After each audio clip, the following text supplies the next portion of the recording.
Hello, my crafty friends. I hope you're having a fabulous day. Welcome back to part 2 of my Crafter's Companion Shadow Box frame. In today's video, I'm going to show you how to make this lovely project. So go ahead and grab your materials and we'll make this together. I have gathered the materials to make our shadow box. To make the box, we will be using a variety of Crafter Companion dies. Crafter Companion has a series of Build-A-Frame dies. They have a 6-inch frame, a 7-inch frame, an 8-inch frame, and then a 9-inch frame. The frame that we're going to be using today is the 8-inch frame. The perimeter of the box will measure 10 inches. However, the aperture, the inside portion of the box, will measure 8 inches. I will also be using the Crafter's Companion Ornate Nesting Frames circles, as well as the corner tessellating dies in Decadent Decor. Finally, the paper collection that we will be using is by Crafter's Companion. It's from their Nature's Garden, and it is the Peony collection. I think this paper is so beautiful and just reminds me of spring.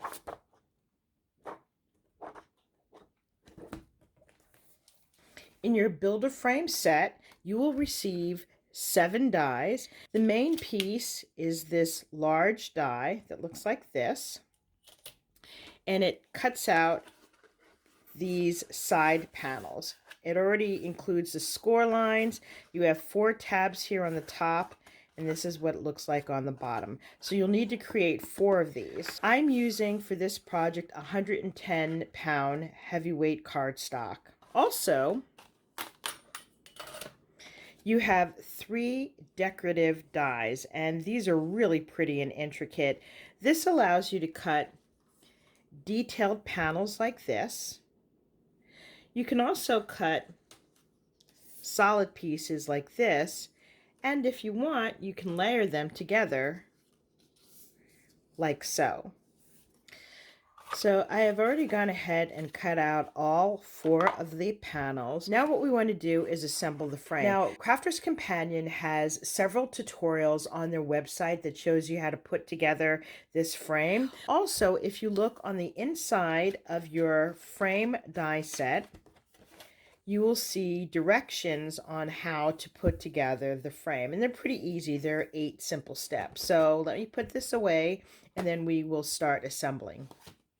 So I have my 4 pieces here, which I've already folded and burnished along the score lines. To make our frame, we're going to grab the piece that has 4 tabs. We're going to fold this little tab down in the back, and then we're going to attach it to this piece here that looks like an arrow.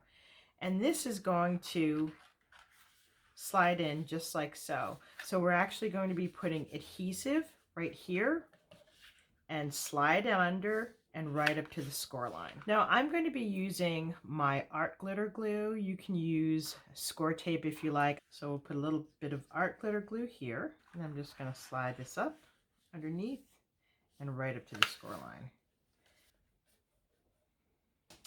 And you want to make sure that the score lines are flushed just like so. Okay, now you want to turn this piece around. And again, I'm going to fold in this little tab here. I'm going to grab this piece that looks like an arrow, and we're going to attach it just like so.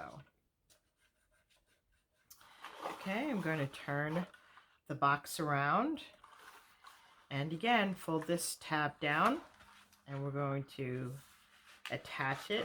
And then you want to do the same thing on the last tab.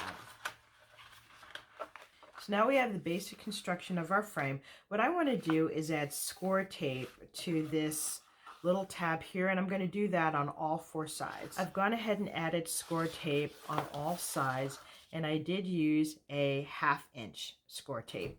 Now I want to turn over my frame, and we are going to fold up the flaps just like so. And see this little piece here that we folded in? That's going to attach to its neighbor just like so. So we're going to put glue right here, and that's going to hold in the inside of the frame. So I'm going to use my glue for this.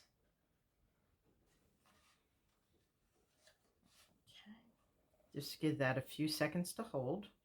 Okay, we're gonna fold up the next tab. We're gonna glue that into place. I'm gonna glue down the rest of these tabs and then we'll start closing up the box. Now we have all of our tabs glued together. We can start to fold up this piece to close the box. Now this tab where the score tape is going to fold right against here. So it should be flushed right against to the top. So let's go ahead and take off the score tape. And you want to make sure you get it lined up.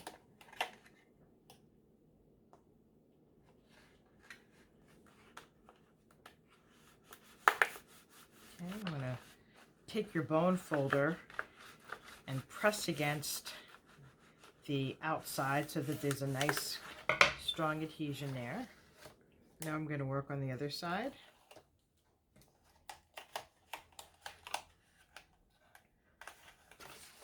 Okay, move to the next side. Here we need to put glue on these tabs here and here.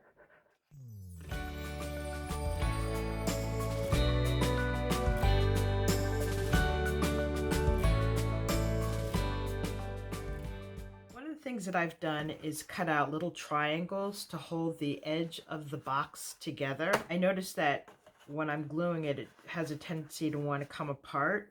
So I've just glued these down because this is actually the back of the frame. So when I turn it over and glue it to the backing, you won't even see these pieces. I'm going to fold up this last panel and then we can proceed to the next step. Now that we have our frame completed, we can start the decoration. What I want to first do is turn this over and we're going to put this chipboard. Now I've cut the chipboard out so that it is exactly 10 by 10 inches. But before I add that, I want to add in this decorative panel. I only had a small piece of this paper left, so I'm going to first attach it and then add on the chipboard. To make sure that it's nice and secure, I have added in a 1/4 inch piece of score tape around the perimeter of the paper. Okay, make sure that there's a nice strong adhesion all around. And then I'm going to add the chipboard. Now to do that, I'm just going to use my glue. Okay. So I'm going to attach this right at the corners, make sure it lines up. Now that we have our backing on and our decorative paper, I want to start adding in layers. Now I've triple matted this piece. I have it layered on top of chipboard and there are 3 layers here. And I'm going to place this right here in the center so that there's just about a 1/4 inch border all around. And then on top of that, I have this beautiful die cut. This is also from Crafter's Companion. And here is the die. This is a sentiment that I purchased from the Silhouette Design store. I also have this on chipboard. And this is going to go right here in the center. And then I have these decorative panels that I've cut out that I'm going to place right here. Now that I have the decorative mats and the panels, I'm going to add these pieces. These are going to go on top and bottom, opposite from one another.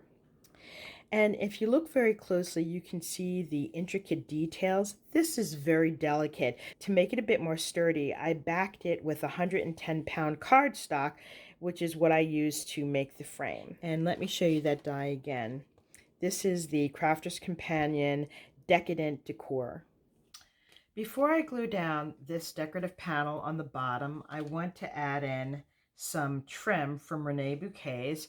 This is the pink pleated tulle. I'm going to add this right here. I've added in the pink pleated tulle. I've also added in this beautiful bridesmaid lace, also from ReneaBouquets. I have these ReneaBouquets beautiful board printed textured accents, and I'm going to be placing one here on the top in the corner and here on the bottom. I also have this printed beautiful board. This is Priscilla in Paris, and I think she's absolutely gorgeous. She's sitting at a vanity, and I love the beautiful flowers surrounding her. And she's going to go down here in the corner. I will add more embellishments and I'll be back with the final reveal. I've completed my shadow box frame and I love the way it turned out. I had so much fun using the beautiful items from ReneaBouquets.com. I will be sure to include a full product list in the description box below. For a closer look at this project, I've included additional photos at the end of this video. This concludes my review of my shadow box frame for ReneaBouquets. Hopefully I've inspired you with fun and creative ideas. If you like this video, please do give me a thumbs up and also leave a comment. I love reading your comments. Thank you so much for joining me, and I look forward to seeing you on my next video. Bye for now, and happy crafting.